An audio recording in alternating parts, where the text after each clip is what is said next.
Castelnau est un des plus beaux villages de France et offre un point de vue spectaculaire sur la flore méditerranéenne. De la mer à la montagne, une nature étonnante dans son écosystème et sa diversité de formes et d'espèces.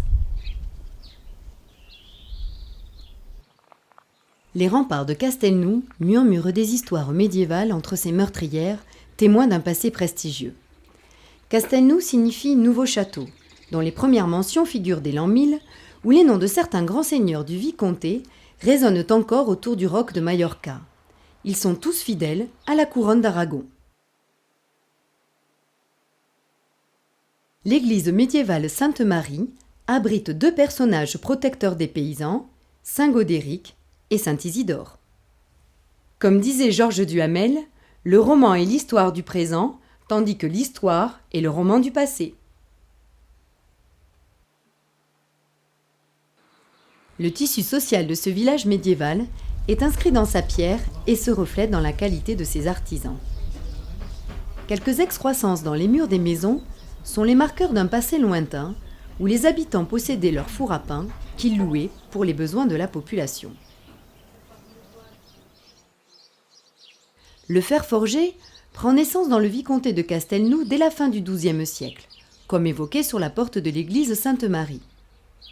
Ces pentures, en forme de volutes, dessinent des gorges gravées, dont certains symboles comme l'arête de poisson est emblème de la chrétienté.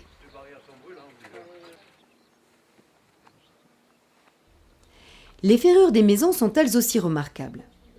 Et les potiers, les orfèvres, les sculpteurs sont encore les maîtres des lieux.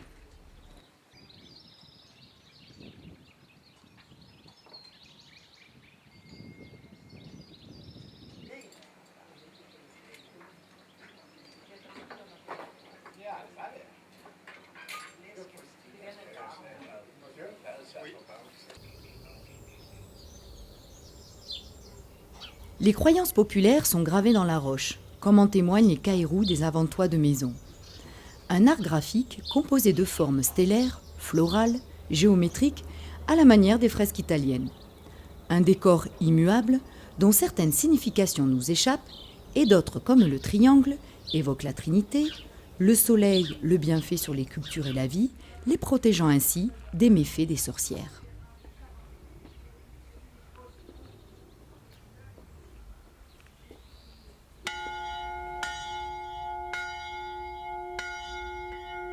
Les cloches de l'église servaient elles aussi à conjurer le mauvais sort infligé par le climat.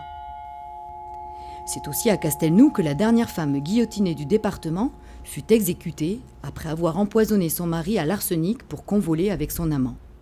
Comme disait Alain Lombard, c'est pas l'esprit que l'homme se sauve, mais c'est par l'esprit que l'homme se perd.